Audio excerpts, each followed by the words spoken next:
Hello, everyone, and welcome back to another episode of the Sunday Shot. Thanks for joining us, and apologies that we were not with you last week. Day jobs got in the way. As you'll see, I'm in a fairly anonymous hotel room, still here in lovely Meanjin for the Brisbane Festival, where I have my final show, Baleen Munjan, closing today. So if you're here in Brisbane, actually you don't have a chance to go and see it because it is fully sold out, which is great news for us and Stephen Page, the creator. We have today a guest co-host. Dave is somewhere in a tent in a music festival in regional Victoria. So we are delighted to have joining us Bogan Intelligentsia and friend of the shot, Joel Jenkins. Thank you very much for having me. And Dave owes me one big time for covering for his tent run. He absolutely does. So today on the panel, we have from Declassified Australia, Kellie Tranter making her debut with us on the Sunday Shot. Welcome, Kellie. Hi, Joe. Hi, Joel. And also from the Australia Institute climate expert, Mark Ogge is here to join us as well. Mark, welcome. Thank you. Great to be with you. So a lot going on as ever in our world. We are cursed to live in interesting times, it seems. And since we have seen you last, we had, of course, the shocking death of Charlie Kirk, and then the shocking aftermath of that, if you like, with it seems that the Trump administration determined to use it really as its Reichstag's fire and to start doing all of the sorts of things that it has been wanting to do for a long time, particularly in relation to shutting down its critics. It's interesting, really, I'd say that because Disney is where it all started as well, because Disney was the first one to capitulate to the ridiculous demands of the Trump administration when it paid, I think, about $16 million in the lawsuit against George Stephanopoulos. And now they have basically thrown Jimmy Kimmel off air for daring to make not really even a joke. It was just kind of having a bit of a needle at some of the MAGA influencers who had gone right out on a limb and already said it was a radical leftist who had killed Kirk, even though it did seem that it was actually someone who was really caught up in meme culture and his politics were really not known for quite some time. So, Joel, what's your take been on the great takedowns, on the great shakedowns of the American media in the aftermath of Kirk's death? Well, it's quite incredible to see. The one big decree that came out the other day was that TV broadcasters that weren't sort of playing ball with Trump anymore could lose their licenses, which is quite a massive thing. These massive networks like CNN and CBS and things like that are being affected. And I think we're, talking about the Jimmy Kimmel experience being sort of maybe the example of how centrist someone can be to still be on the wrong side of this Charlie Kirk thing. So, yeah, it seems like, a bit of a 9/11 kind of feel, post 9/11 feel in the information space in America. And I think it's going to only, increase, as you mentioned, Joe, around the funeral and a couple of other things that are happening around Charlie Kirk. The story will be told a little bit more in the weeks to come, I think.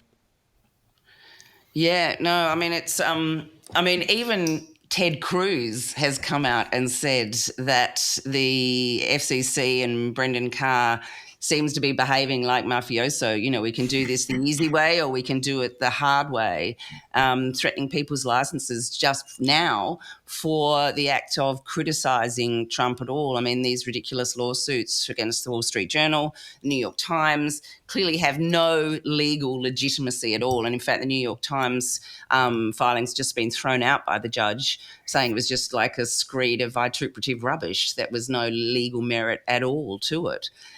So it is sort of interesting, kind of scary times. But, Trump had been railing against Kimmel for way before Kirk's death and after, in fact, Colbert's show had been cancelled. Also, just in the lead up to a major corporate merger that they had been pitching for to the FCC,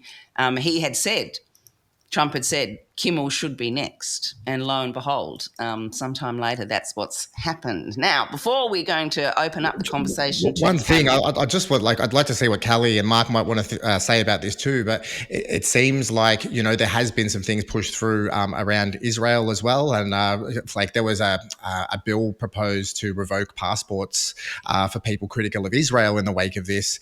That the commiserations have come through from Tel Aviv disproportionately to other parts of the world, and it seems like once again there's a Zionist interest in this as well that is pushing it along. And I'd just like to say what Kellie might think about this in particular. So sorry, when you say there's been disproportionate sympathy being expressed from Tel Aviv about Kirk's death. Totally. Like I think Benjamin Netanyahu, who had 4 big kind of official video appearances within about 48 hours. And the last one was something to the akin like, we did not kill Charlie Kirk, which, even people in Tel Aviv right now has said was a very damaging kind of speech to make. It plays to the Streisand effect on one side. And also, it makes people wonder why a person, at war with 7 countries is essentially taking his time out to spend so much time talking about a YouTuber. But I just thought I'd sort of chuck that in. Like everyone wants a piece of this. And, at the same time, there is like the dissident left and Antifa, groups like Antifa now being declared as terrorist organizations or on the way to being declared as terrorist organizations.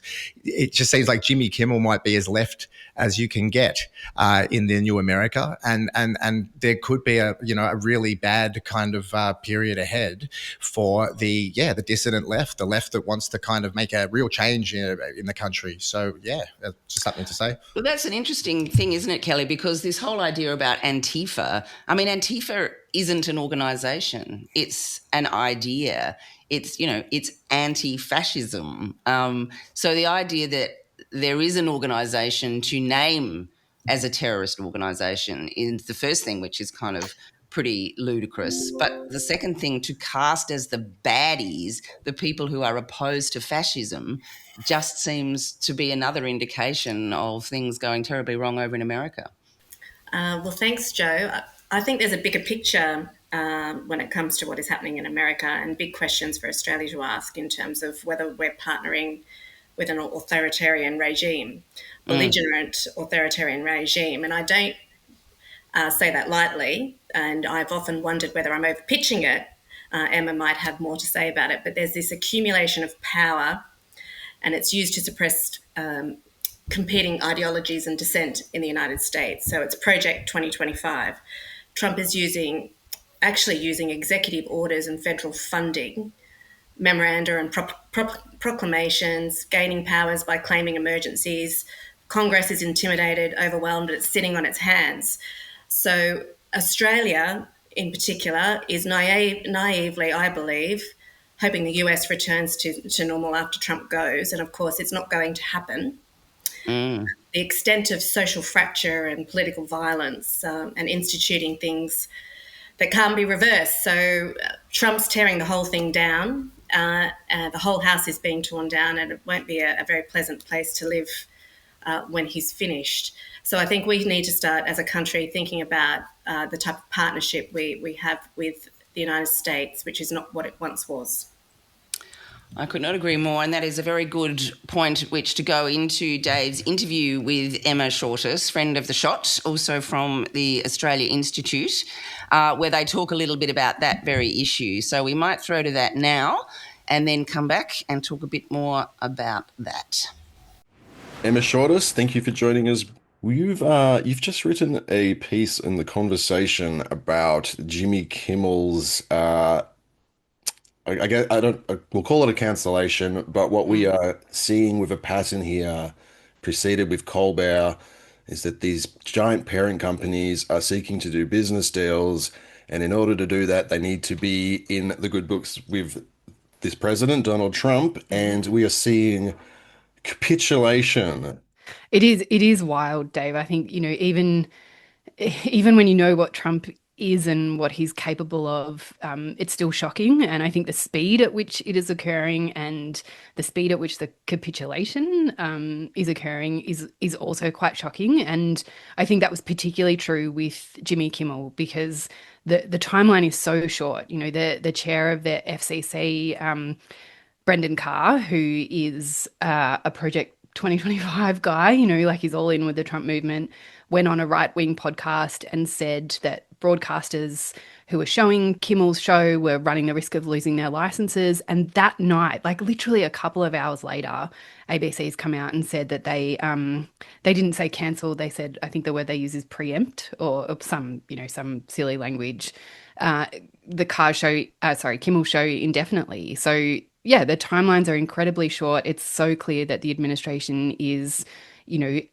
enacting its plan for authoritarianism almost exactly as it said it would, you know, in Project 2025. But that doesn't, again, you know, it's not surprising, but that doesn't mean it's not shocking. Especially liberal America, that is still not, it's trying to find its ground. It's not positioning itself as, you know, actual left anti-fascist opposition. It's trying to find this sort of middle ground, and it is living in this state of cognitive dissonance where it will comment on this incident in isolation from the Colbert incident and refusing to acknowledge the pattern, which is blatant authoritarian takeover of American democracy and media.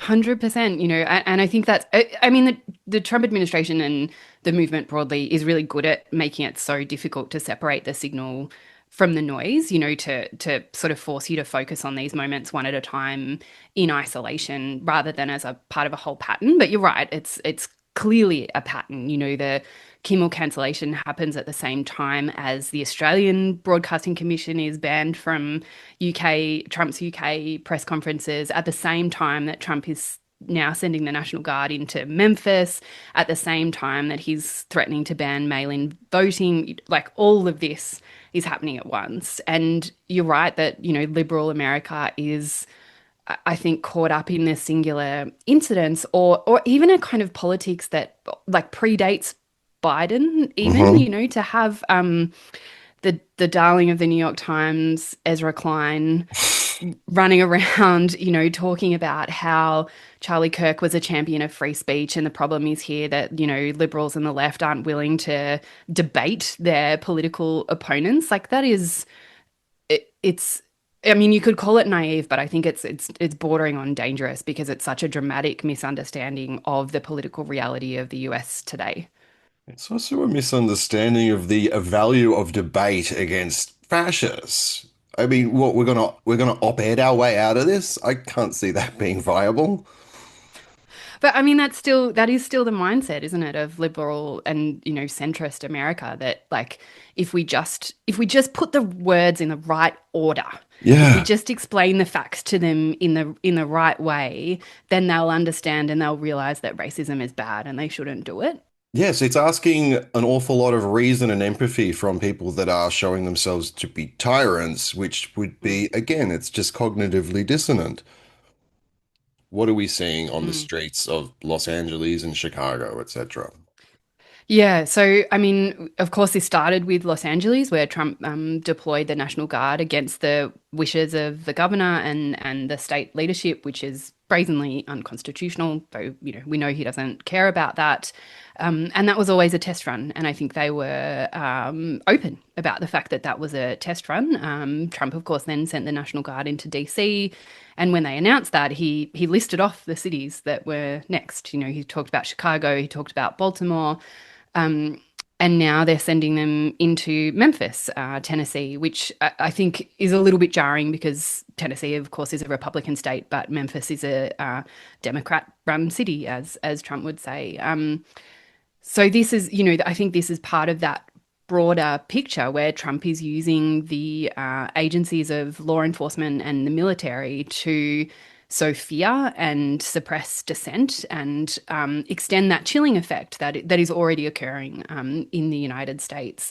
And it's also, of course, to implement his program of mass deportations, which again is denying people their constitutional rights, again, which he doesn't care about. And I think this is all really a test run for the further deployment of the National Guard. And I think the intersection of that and the midterm elections in particular is really, really something to watch. How effective is this chilling, stifling climate of fear that the administration is trying to push into people that are willing to dissent? Yeah. Look, I think it's difficult to tell that at the moment. I think that there is clearly a chilling effect going on. Of course there is. That's the point.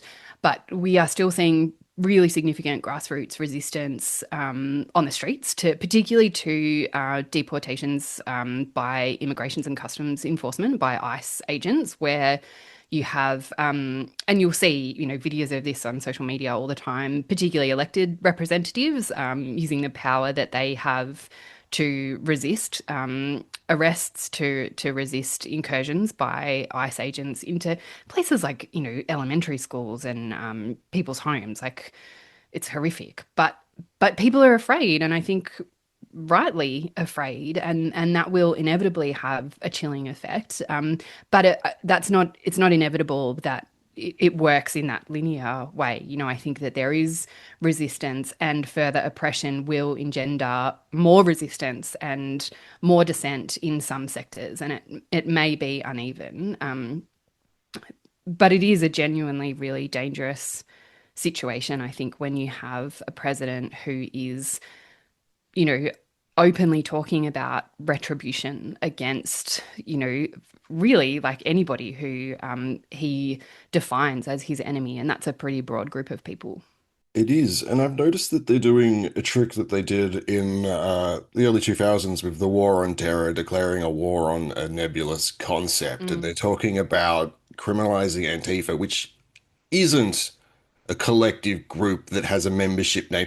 It's basically an adherence to an idea that we are going to resist state corporate fascism and fight back. And by allocating an idea as a terrorist organization, that is potentially incredibly dangerous, because you could basically declare anyone a terrorist that adheres to these Yeah. sorts of beliefs. Yep, absolutely. And I mean, Stephen Miller effectively said as much, that's the plan. It's networks and organizations loosely defined that they will often describe as the radical left or Antifa, but the point is that those are nebulous terms and they can mean whatever they want them to mean. Often when Miller and Vance and those types talk about the quote unquote radical left, what they mean is the Democratic Party, which is, neither radical nor arguably left. But that's how they define it. And you're right that it gives them, using the label of domestic terrorism gives them huge scope for repression. And they have those agencies, they have the Department of Homeland Security that can enable them to do that. And that's where the kind of longer threads of American history, the war on terror in particular, have enabled the rise of fascism in the United States. Prior to the last German election, prior to World War II, Nazi leadership held a meeting with corporate leaders in the German economy. They were titans of mining, finance, textiles, and he basically said to them, with less democracy, you will make more profit. Please finance my campaign. Get on board. And then that happened. You have the merger of state corporate power, and they ended up winning what became the last election. There's so many patterns and parallels and rhymes with this. We keep constantly seeing Silicon Valley tech bros brought into the White House to give gifts and kiss his feet. And it is, I mean, it's gross and it's depraved, but it is also the exact same thing that happened prior to the Nazi regime taking off. Yeah, Dave, I'm a historian by training, so I'm my training makes me really reluctant to do those like direct comparisons. But it is like frighteningly easy to do. Like the parallels are shocking. And I think we shouldn't necessarily get too caught up in that, because Trump's brand of fascism is a particularly American brand of fascism that has particularly American roots. But the parallels are there. They're undeniable. which I guess makes it all the more frightening. But I think you're right about the alliance between corporate America, the 1%, and Trump is clear. It was clear from his inauguration when they were all sitting, ahead of members of Trump's cabinet. Like the power dynamics there were clear, and those Titans signaled their intent really clearly. Bezos signaled it really clearly with the Washington Post that their interests lie in their own enrichment. And some of them are quite clearly deeply ideologically aligned with Trump and are using him to implement that ideological agenda. Peter Thiel is the obvious example. He's a terrifying individual, that man. I want to move on from the Nazi Yeah. comparison. You're right, because I'm caught up on the alligator Alcatraz thing and the fact that they merchandised it, because you're right, that is particularly American. That's, so American, it's unique. The Germans probably had a little bit, I don't know, thought better of that. I don't think the comparison is a bad one or an unrigorous one. I think it's just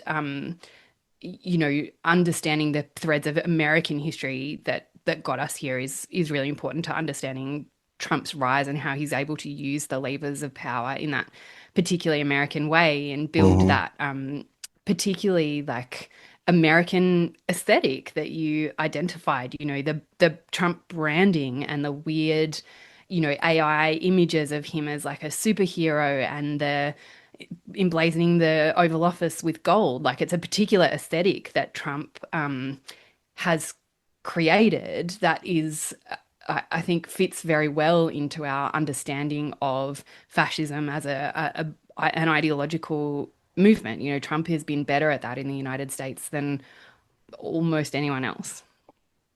I think actually anybody else. Yeah, I mean, clearly, well, the credit where it's due, far out. Um, to people like you and I suppose the viewers of this show, these patterns are discernible and obvious and rub up against whatever morality or political ideologies we already have, and we think this is a borrowed and we don't like it because, this is every single story we've ever told since we were a child. But there is a vast chunk of people that either can't see it or are in favor of it. Who are these people? Why are they like this? What a question, Dave. I don't necessarily think it's a big chunk of people. Like we've done polling at the Australia Institute, and it's fairly clear that the Australian community is like deeply concerned about what is happening in the United States and can see it for what it is. When we asked, and this was like a few months ago, when we asked about whether Australians would prefer a closer alliance with the United States or a more independent foreign policy, 54% chose a more independent foreign policy. And like that's a pretty significant shift if we consider, the history of our alliance. So I think in that sense, community sentiment is really quite far ahead of our leadership. And that's who can't see. I think that's who you're getting at, who seem almost constitutionally unable to see what is happening. And I think there are a few things going on there. Probably the main one is that the sort of architecture of Australian foreign policy and Australian security policy has for 75 years been oriented entirely towards the US alliance. The assumptions about America making us safer, America being our greatest protector, are so deeply ingrained in that kind of bureaucratic culture that it's apparently almost impossible to see. And examining that or questioning that is not just a question of kind of analysis or observation, but becomes an almost existential question that all of the assumptions that you have based, 75 years of policy on are wrong. Like that's apparently it's a really big step to make. And, turning that ship around, I think is really difficult. So I think there's that's the broad picture I would draw. I think there are also, for whatever reason, in the cabinet of the current government, those who are clearly all in with the alliance, even in the face of directly observable evidence about the state of the United States. I'm thinking particularly of the defense minister, have clearly won the argument. Have clearly won the argument about the Aukus submarine pact in particular. And, that is taking precedence over everything, like rescuing that for, potentially pragmatic political reasons. Maybe the mindset is still that old one that, Labor can't win on national security. And so they have to be, stronger, as strong as, if not stronger than, the coalition on that issue. They don't have an opposition. Yeah, absolutely. And I think, again, that clearly that mindset has not yet shifted, and it hasn't shifted in the mainstream media either, No. where there's this assumption that they have to ask the Liberals for permission to change national security policy when they're, the Liberals are irrelevant and potentially will be, not just for this term of government, but for several terms. And I think that will catch up with the government. I think that community pressure that I mentioned is only going to grow as Trump continues to be Trump. We can see internal issues in the Labor Party already at the grassroots. The Victorian State Labor Conference passed a motion calling for the suspension of Aukus and for a parliamentary inquiry. The National Conference is next year. I suspect the same kind of issues will come up. Like, imagine what will happen between now and the National Conference. Like, we're only 8 months into the Trump administration. I don't want to imagine, Emma. No, fair. Neither do I. So I do think that the ground is shifting, and will likely force the government to move in some way if they're brave enough to do it. And that's still a big if. Yeah, they haven't shown much bravery thus far. Across the Western world, this touches on the point you're making, especially in relation to the massive demonstrations against the genocide in Israel. We are seeing Western governments in a bipartisan fashion, with their oppositions aligned against the public will, and it doesn't, and with massively, it's, Yeah. sentiment is 75% wants Israel to stop doing the horrific things they're doing. And we cannot get our governments to pay attention to us. This feels like a crisis of Western democracy, not just a crisis of American democracy. I think that's absolutely true, Dave, and it's been a long time coming. And I think, you're so right to identify that level of protest and the unwillingness of democracies to respond. And I think also the way in which the suppression of protest against the genocide was in many ways a test run for broader suppression in the UK, in the United States as well, where arbitrary detentions and deportation were first done against international students protesting the genocide. That was clearly a test run. So that was just part of the interview that Dave did with Emma on a whole range of issues, but particularly around the US. It does seem, Mark, that there are still a number of countries that are all in with the US despite the evidence of really nasty politics going down. One of the things that I find so extraordinary, yes, we've got the National Guard strolling the streets, but those ICE officers, they are the American Gestapo, it seems to be. They're snatching people from the streets. We saw last week for the first time someone who'd never had any kind of criminal activity actually being shot in the neck and died, an innocent man. So things are really going all right. And it seemed to me that all those images coming out of the UK with Trump there at his state dinner may not age well for the UK.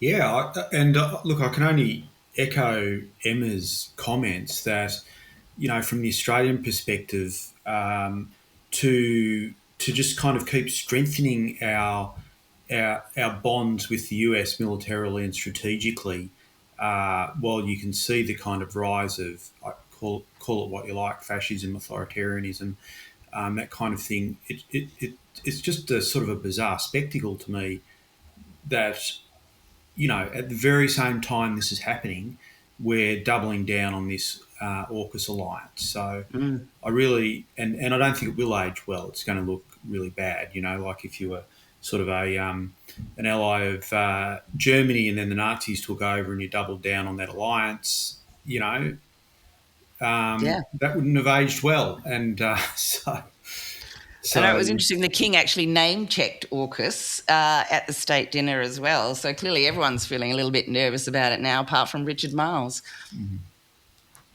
Yeah. One of the other things, and I think it was interesting in that conversation, and I think they're sort of related in a weird way, is the failure of Western democracy to deal with two great issues of our time, being genocide in Gaza and climate. And both of those were sort of in the news this week, however much Trump tried to distract with his attack on late-night comedy hosts. Because there is, Kellie, this plan now which seems afoot, that Tony Blair's organisation had a hand in writing up, Boston Consulting, which is basically ethnic cleansing of Gaza, with the IDF driving the Palestinians out in order that it can be, and we thought it was some sort of macabre joke earlier on, but the Riviera of the Middle East. Well, that's it. And Joe, that's one of the reasons I wrote an article for Declassified Australia, which was talking about FOI documents that I received from DFAT. And now a lot of the information that I turned up in that FOI was on the public record.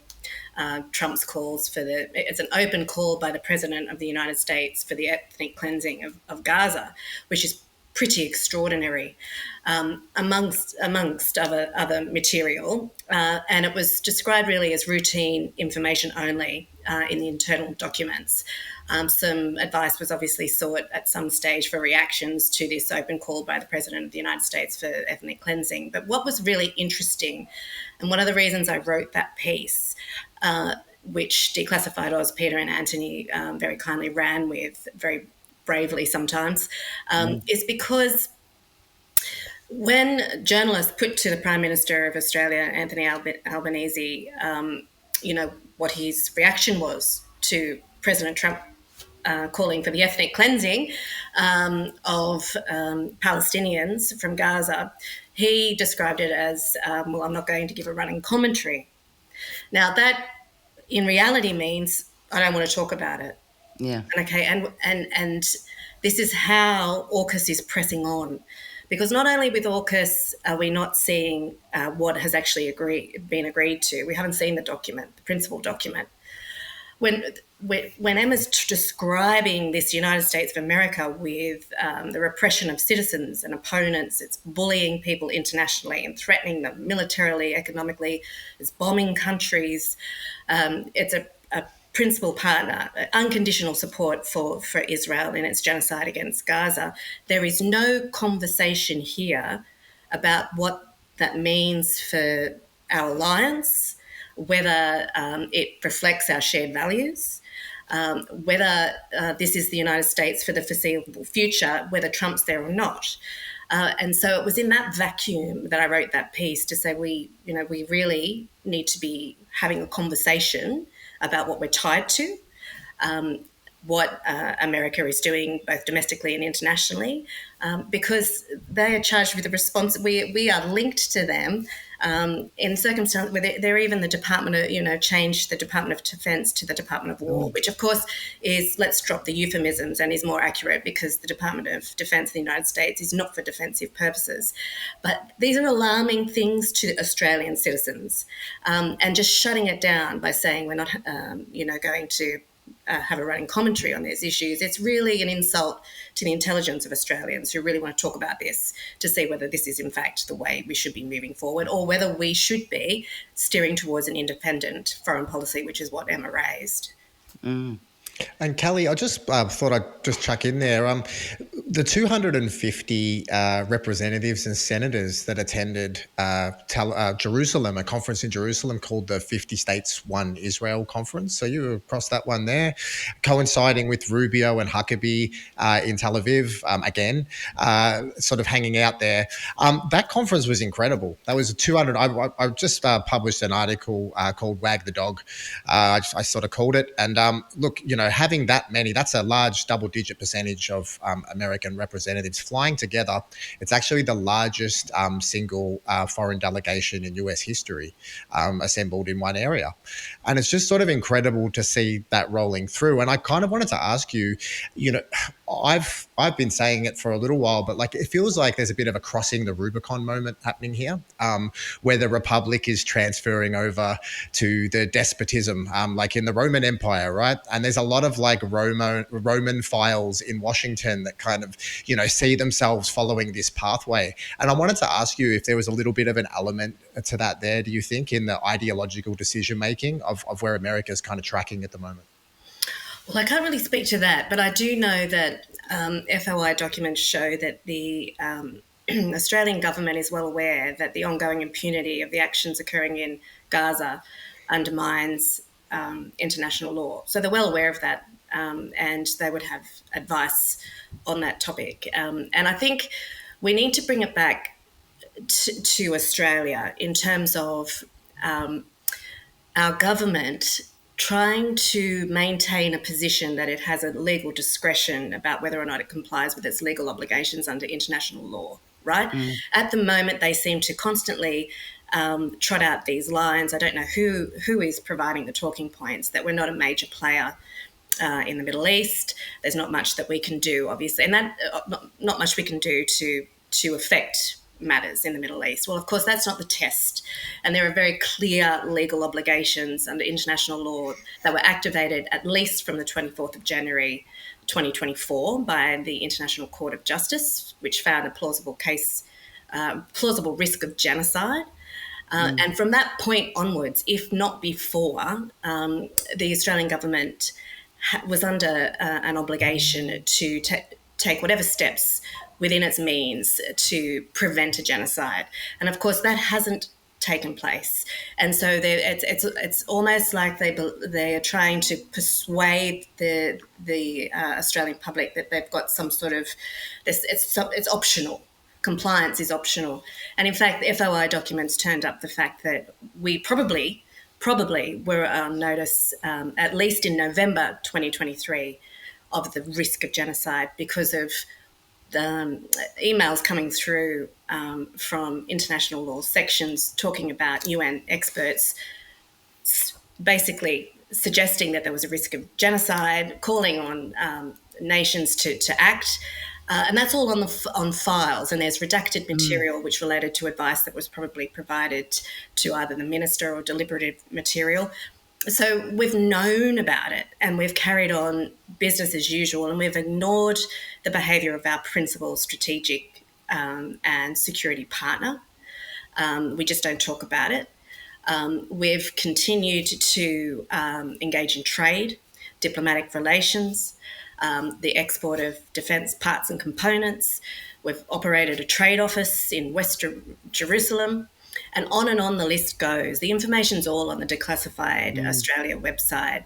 2 years of work trying to strap together, what Australia has done or not done. So I think we need to focus in on the Australian government and what it's doing, and whether it is complying with its legal obligations. And in fact, as it stands, it's not.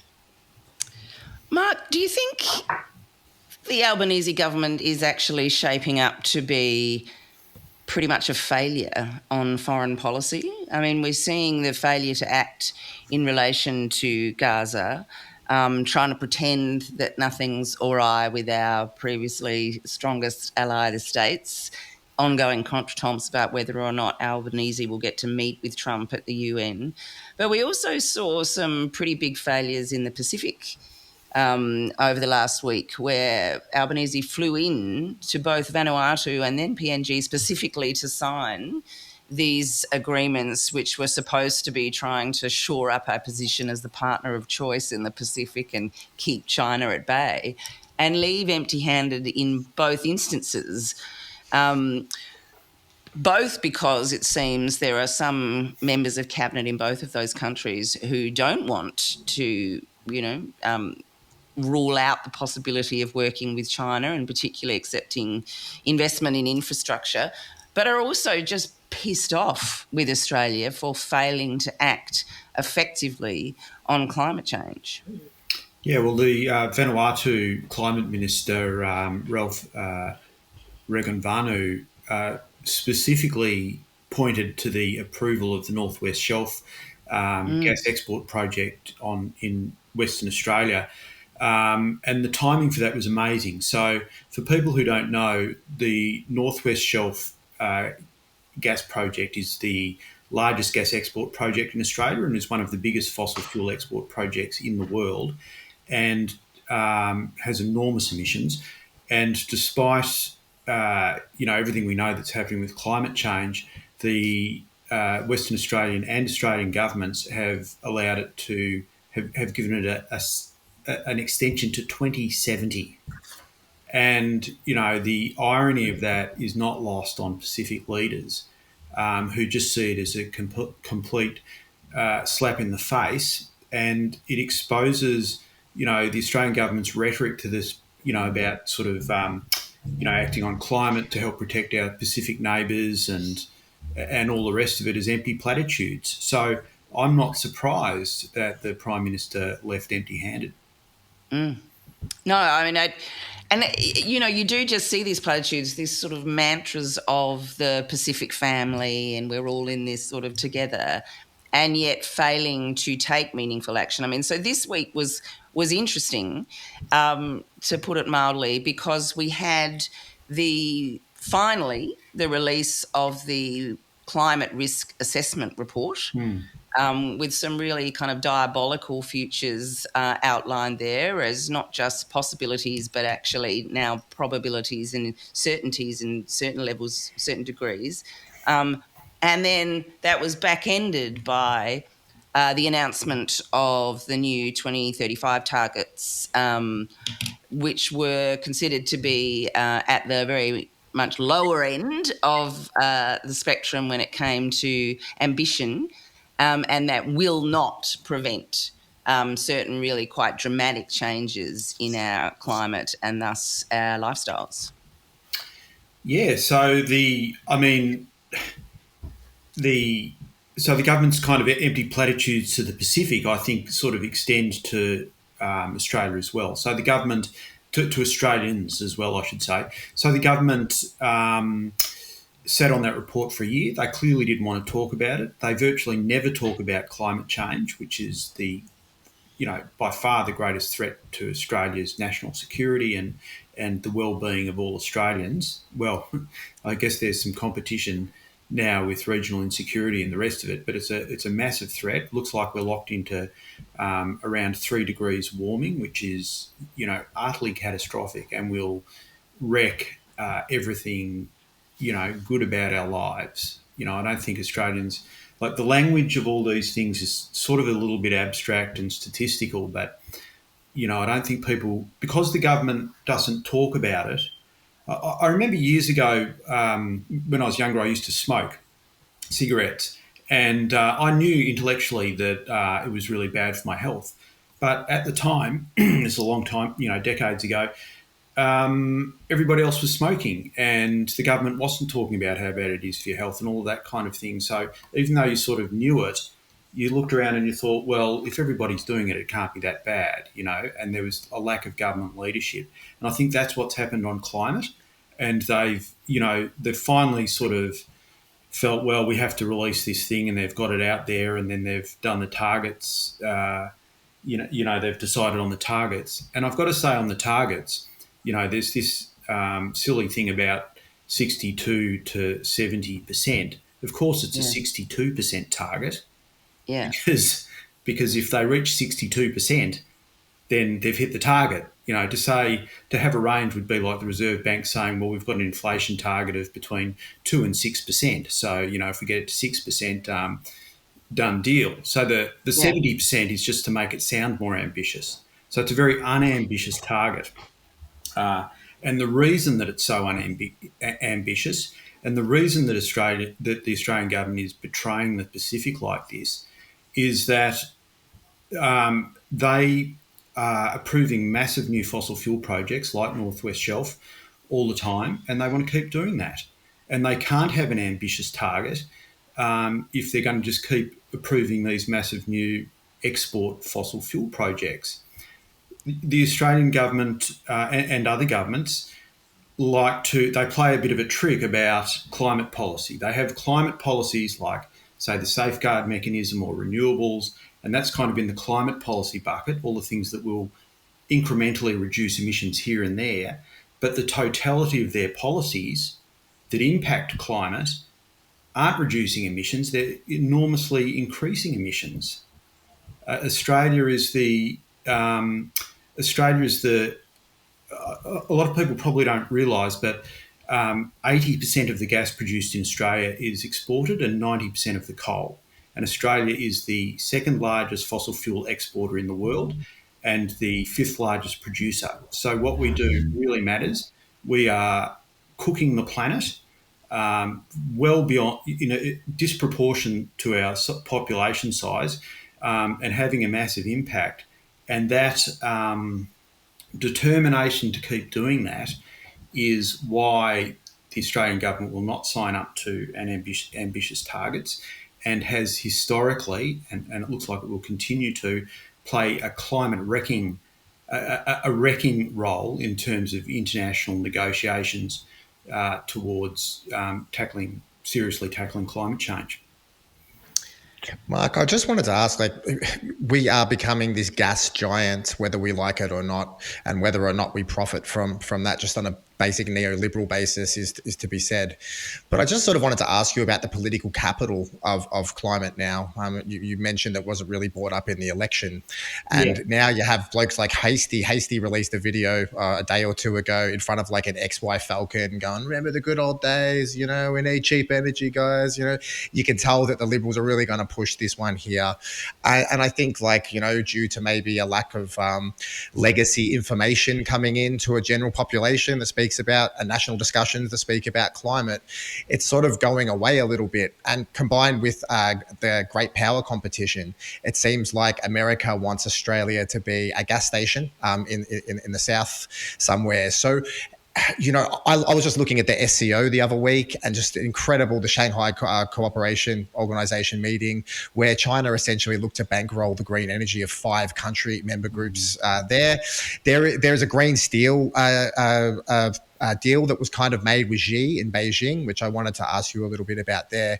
And I suppose my question is there a chance we can pivot a little bit into this, what's happening in Asia with this green energy revolution, where the megawatt hours are the proof? It's no la-di-da, it's no mumbo jumbo, it's just outputs and it's just efficiency. So I was just wondering if there's a chance we can kind of eke away a little bit in that space. We could certainly choose to. It's just that we're choosing not to. We're choosing, instead of doing that, we are choosing to double down on fossil fuel exports. It's all about exports. So what happens in the domestic market matters much less than exports, because the emissions are so massive. And if you look at it, one way you can look at this is that even if Australia did, I think Australia should double down, and for our own sake, we have to go towards renewable energy as quickly as possible, right? All the old coal power stations are breaking down. It's like they're a lot old. They're older than that car that Andrew Hastie was standing next to, right? And they don't work as well. They've led to catastrophic grid events because they're so old and outdated. It's a real Dickensian form of power generation. And you can't shift to gas because gas is a ridiculously expensive way to produce bulk electricity, right? So no matter how much they hate renewables, you have to go to renewables, or else you're going to pay, you're just going to have really unreliable energy and very expensive energy. So, that's going to happen. And the quicker we do it. So one's a matter of national interest, moving on to renewables to secure our sovereign future. Yeah. And the other one is just a rapacious private interest that is, really designed to take away our gas, send it elsewhere, and leave us with no sort of sovereign energy solution. It's just insane. Yeah, well, the gas industry and the government, their main argument these days is we need to produce gas for national security, right? The fact is it's the exact opposite. We export gas that could have supplied Australia for 4 years every year, right? They are sending our energy security offshore in ships to Japan, who then, and other Asian countries, and Japan in particular, who then on-sell it for a profit while we're facing gas shortages. You know, you couldn't make this stuff up. So the government's, blind sort of obsequiousness to the gas industry is undermining Australia's energy security. It's driving up energy prices in Australia because the gas price often sets the electricity price. It's been a huge transfer of wealth from Australian industries and business and households to big multinational gas companies because, gas exports have exposed us to global prices and tripled gas prices, and it's led to basically a doubling of electricity prices. So it's completely against the national interest. And, it's really just, I think it comes down to state capture because our governments seem to assume our interests align with the gas industry's interests, right?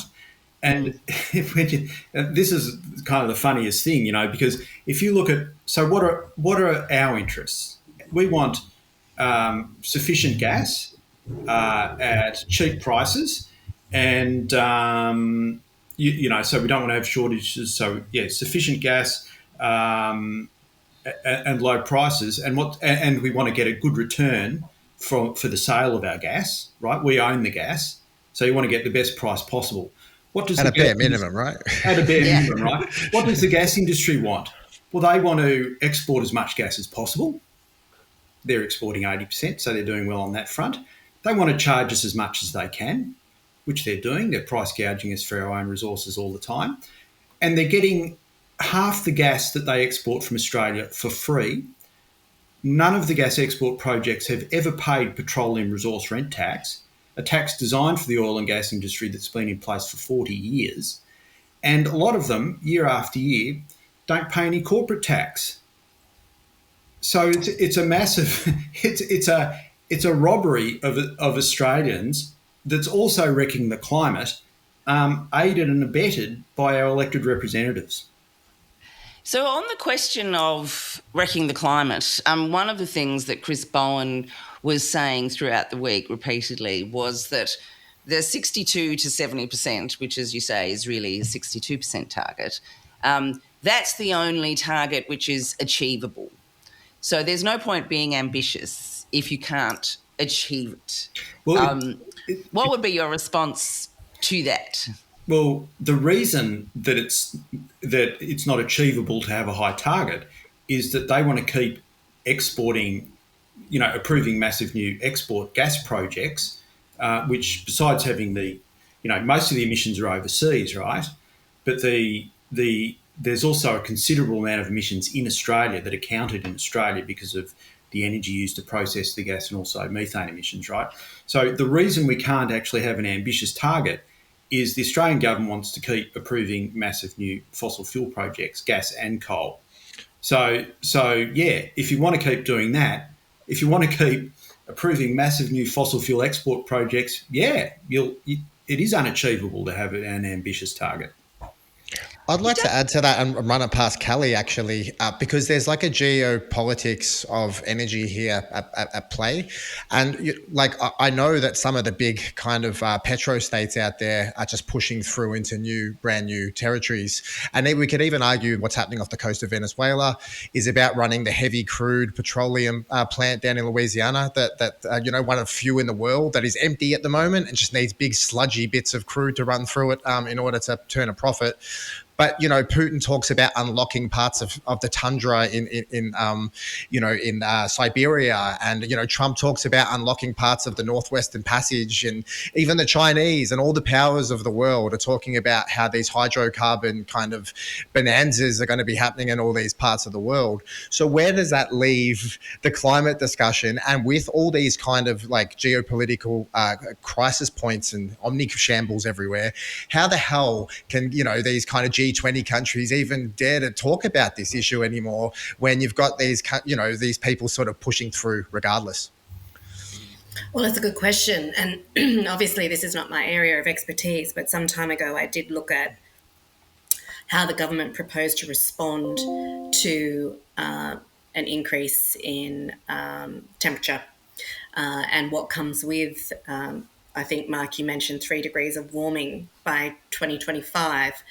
Now, I know what it was for 35. 2 degrees, and that was bad enough. But by 2025, you can imagine the interstate and intrastate conflict that comes with that. And I think, this cohort of politicians will not be around in 25 years' time. And of course, it doesn't get bad suddenly in 2025. There's a decline. And I think what the Australian public and the global community need to ask is, how will governments respond? Will they respond in a humanitarian way? Or will they respond militarily? Now, there's enough evidence in terms of the legislation that has passed here that there is scope for our government to respond militarily. And these are the things we should be discussing, because we want a humanitarian response to what is coming and the consequences of what is already locked in.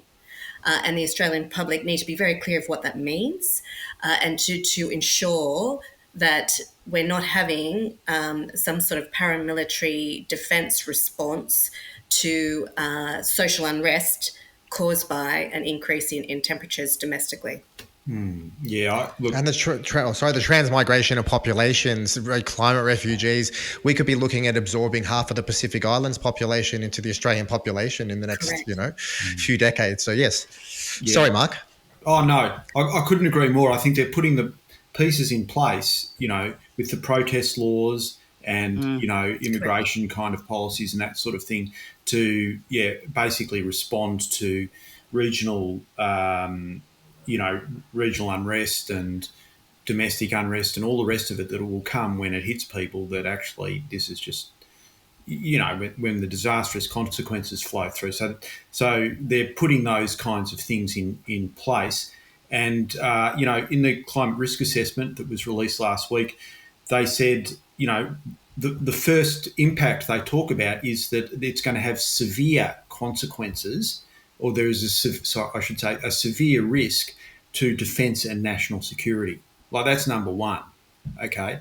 So if people are serious about defence and national security, they should be serious about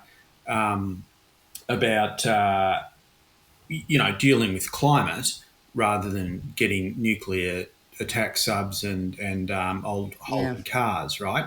So It might be the only way. In 2012, there was a Pentagon report that essentially kickstarted the modern climate debate we're having now. It was just Al Gore clips up until that point. And then when the Pentagon said half of our assets are at sea level and they're all at risk of being swallowed up, that's when we started having these conversations. So, it's going to be a tough one. Can I just one point I'd like to make that I think is really important is that although this can be a sort of like when we talk about these impacts and all of those issues with, Russia and the US and the rest of it pushing through these big fossil fuel projects as well, it can be sort of demoralising for people. But in my mind, what it does is emphasises the importance that Australia acts. We're the second biggest fossil fuel exporter in the world. We're the fifth biggest producer. We're probably the only country with democratic institutions that give us the opportunity, it's not an easy battle, but the opportunity to actually turn the ship around. What Australia does absolutely matters, and that's why I think it's crucial that Australians really get out and turn this system around on fossil fuel exports in particular. And that will have, we don't know what the impacts will be internationally. Maybe it's just a runaway train, but we have it. We are in a country that has a massive impact on fossil fuels at right at the crucial moment, and so I think we have an enormous opportunity and I feel a responsibility to do everything we can to turn the ship around in Australia, because I think it's just a really important, time and place. Yeah, look, absolutely. I think it brings us back to the point we were making earlier, where governments seem to be failing us on these key big issues, whether it's sort of geopolitical unrest, whether it's humanitarian approaches, or just support of, as Kellie, you were saying before, of human rights, or it's actually saving our only planet. So, fun times ahead, it would seem. Can I just make one quick comment too? Yes. There's a common thing here, right? It's the corporations, corporate interests have figured out how to get our governments to do what they want them to do, right? They've figured out how to play democracy, and they've basically captured our democracy, and that applies with the fossil fuel industry, with the gambling industry, but it also applies to the Israel lobby, dramatically in Australia and in the United States. And we have to find ways to, get our democracy back. I think that, and there's a real commonality with all of those threads. The defence industry is another one. Seeing Keir Starmer the other night, feebly signing away, at the UK to the tech lords, and Trump mentioning to John Lyons before he booted him off the bloody White House lawn that your prime minister hasn't met us yet. It's just a harrowing feeling knowing that Elbow is seen by not only the Japanese gas importers, not only our Aukus partners. When Charles brought up Aukus, you could see it in his eyes. We're getting kicked in the pants here, but at least we get to kick them in the pants for we're the bottom of the line for them, and it's disgusting to think about what's going to happen when Elbow finally has that meeting. He can't put it off for much longer, and I think it's going to be a really quick kind of pull aside in the corridor. So I'm not sure how much will really get to be discussed. Look, we have reached the end of another episode. I do thank you, Kellie and Mark, for joining us today, and all of you, our audience, for watching. Before we go, as ever, we'd like to ask our participants if they have a top tip, something to look out for in the coming week, or that you'd like to highlight from the week that's gone. Kellie, any top tip from you? Look, keep your eyes on the UN General Assembly. I think it's next week, and how countries vote on any uniting for peace mechanism, which is a means by which they can get around the veto power in the UN Security Council. And it is a means which has been used before for countries to send in a protection force to Gaza to let humanitarian aid in, and among other things, and to protect the civilians. So this will really test countries and where they stand on the genocide. Oh, very interesting. Mark? I think it's a by comparison probably a minor story, but it's interesting thing to watch is how the gas leak at a big gas tank in Darwin LNG caused that's been happening for 20 years, and all the regulators knew about it and did nothing, some of whom actually work for the gas industry and or in various ways, and didn't even tell the NT government where it was taking place. So like some of the agencies knew, but not the government itself. Yeah, and then that caused the takeover bid to fall over, because the company doing the takeover looked at it and said, well, if they've got that leak that's been going for 20 years and they've hidden it and nothing's happened, what else is going on with Santos? So one thing to look at is just the repercussions of this in terms of another example of state capture. Absolutely, and lack of transparency and all the rest of it. Just an interesting story. Joel, top tip from you? Not so much a tip, more of a shout out to our mates at Coles. Coles are one of the two duopoly supermarkets that we unfortunately are forced down, little bottlenecks to go to every day to feed our young ones. Coles have got a partnership with Palantir, the techno-feudal overlords that, are essentially developing kill lists in Gaza using AI technology. And for some reason, Coles have decided and Wesfarmers have decided to open up a project with Palantir that involves employee surveillance and facial recognition of their customers. This is a completely unnecessary thing, and I think we should make Woolworths a monopoly as a consequence. But that's just my shout out, to Woolworths. Then I never thought I'd do something like that. Well, Good on you, Woolworths. If Palantir isn't the scariest company in the world. It would have to be up there, I think, with them. Check out those Alex Karp Teal Antichrist videos. Teal just did a 4-part talk in San Francisco on the Antichrist. So yeah, we are living in strange times. We are indeed. Well, look, thank you all again for watching us today. If you like what we do, please do subscribe and maybe even throw us a few dollars, because it does cost us a little bit to keep us on air. We will be back next week and we look forward to seeing you then. Thank you very much. Thank you. Thank you.